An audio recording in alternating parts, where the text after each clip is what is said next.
the Deferred Sales Trust and helping you to escape feeling trapped by capital gains tax and the 1031 exchange. So if you are considering using a Deferred Sales Trust, what are the top 5 questions you should ask yourself? Let's start with number 1. The number 1 question you should ask yourself is, what am I trying to do? What am I trying to do? And sometimes this is a simple answer. Look, I'm trying to separate from a partner. I'm trying to sell and slow down my life and retire. I'm trying to capture value so that I can redeploy the capital somewhere else.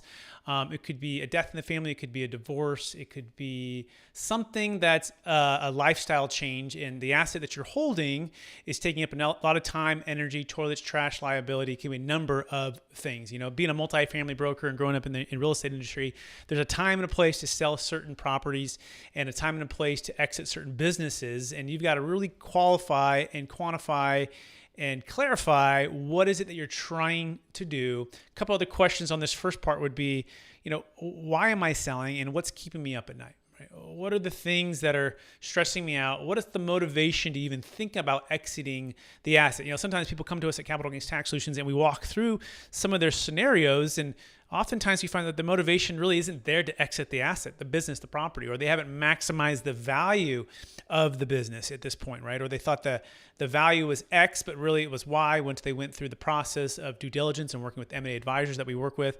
And they found out that, hey, well, maybe if we improve this a little bit more, we can increase the value and sell it at a higher price at different times. So really clarify what you're trying to accomplish, right? And then leads into like the second major question, which is we would encourage you to ask is, what are my passions for my wealth? Like you might have invested into crypto or real estate or a business or have a primary home, and this wealth has accumulated a great deal over time, and you haven't really asked yourself or clarified what's the passion for your wealth? In other words, once you do exit and maybe use the Deferred Sales Trust, what's that going to mean for you to have more cash flow and more opportunities to give or do the things that you want to do, more hobbies, more time to travel, or more time to help other people? In other words, what's your passion for your wealth? What does that look like? And example of this, we had a client who built or invested in multifamily properties over time, and we helped them sell their multifamily property here in Placerville, California for about $2.5 million. They bought it for about 1.2. Their NOI was about $120,000, and by the time they used the Deferred Sales Trust, it's going to be about 180, 190. So they were able to increase that cash flow, but their passion was spending more time with their family, having less stress with the properties, which is part of their motivation. But also just knowing that they can now harvest and make more wealth with the money to do things that they believe in and give to the causes they believe in. Which leads us to question number 3. On a scale of 1 to 10, how serious are you about solving your tax problem? Or another way to put it would be on a scale of 1 to 10, how serious am I about solving my tax problem? In other words, what does it really mean if you were to pay 25 to 50% of tax? So not only do you want to clarify your adjusted basis, you want to clarify what you're selling for, you want to clarify what that capital gains tax and depreciation recapture is going to be. And on a scale of 1 to 10, what does it really mean to you if that money is just paid to the government and it's gone forever, right? And sometimes people will call us and we'll go through the Deferred Sales Trust, the benefits, the downfalls, all of the pros and cons, and kind of walk them through a plan. And at the end of the day, we ask them like, well, what does it mean to you if on a scale of 1 to 10, if you're just to pay that tax? Does it mean that much to you? And sometimes it's like, no, it actually doesn't. So it's like, well, if it doesn't mean that much to you, why jump in with the Deferred Sales Trust with a third-party unrelated trustee? That's our role, with another financial advisor, with the legal tax team, with all of the new complications, if you will, right? Now, to us, they're manageable complications, but if that pain is not big enough, right, then why do this? So on a scale of 1 to 10, how serious am I about just actually solving this or deferring this tax, or maybe eliminating the estate tax with the DST plus? Or am I just, maybe about a 3? So, well, then maybe just pay your tax. But if you're a 7, 8, 9, 10, and you're like, well, I loathe paying the tax, then, consider the Deferred Sales Trust. All right. Question number 4. By the way, we just covered, number 1 was, what are you trying to do? Right. What am I trying to do? Number 2, what are my passions for my wealth? Right. So thinking beyond just the motivation for selling, but more like the passion for what that enables you to do, the causes you can support. Number 3, on a scale of 1 to 10, how serious am I about paying the tax? Question number 4 is, what did I first like about what the Deferred Sales Trust can do for me to solve my problem? And this is really taking back a macro view. Sometimes we get into these tax planning scenarios and we do it all at no cost and obligation for our clients and potential clients that are considering using the Deferred Sales Trust. And we start getting into the micro details, which are important. And sometimes these properties or these assets, these sales are over a period of time, 6, 12, 24 months. In fact, working with a business owner, and he had a buyer lined up and everything was ready to go. And then that deal fell apart. And then he had another one and that deal fell apart. Now we're working on the third one.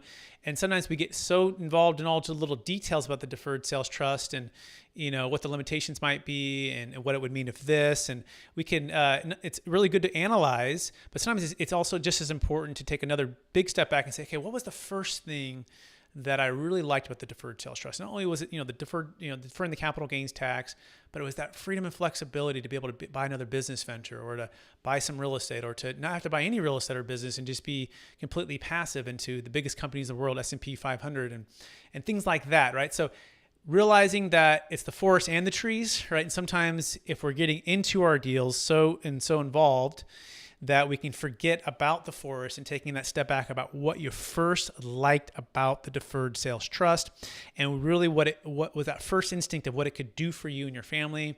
What would it mean for you to have that extra capital working for you rather than, again, paying it and it's gone forever, okay?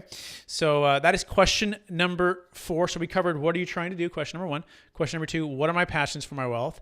On a scale of 1 to 10, how serious are you about solving the tax problem? Question number 4, what did you first like about the Deferred Sales Trust, that what it could do for you to solve your problems? And question number 5 is this: what does it mean to have an extra 25 to 50% of your gain for your family's financial legacy future? So it's not just about year one, but it's the compounding effect, right? Is it Albert Einstein said the 8th wonder of the world is compounding interest? It might have been the 7th or the 8th, whatever it might be, but it's one of those, right? And it's compounding interest. So the ability to take something, and let's use the rule of 72, which states if you can earn 7% compounding over any 10-year period of time, and you let that money just compound, you would double your money. So if you put $1 million into the Deferred Sales Trust and hypothetically it earned 7% compounding net of all cost, at the end of 10 years, if you took no distributions, it would be $2 million, right? So what would that mean for your family if you take that out every 10 years for 10 years for 10 years, and then they can step into your shoes via a living trust? Make sure you set that up properly. And they can continue that compounding interest, right? It's a powerful thing. Now, practically speaking, our clients are taking distributions from the trust, typically starting within the first 2 years, and they're living off the interest, paying that tax as ordinary income tax. If they dip into principal, it's cap gains tax. We have a whole other video series on that, how to make the Deferred Sales Trust an investment, not an expense, and the tax flow planning there.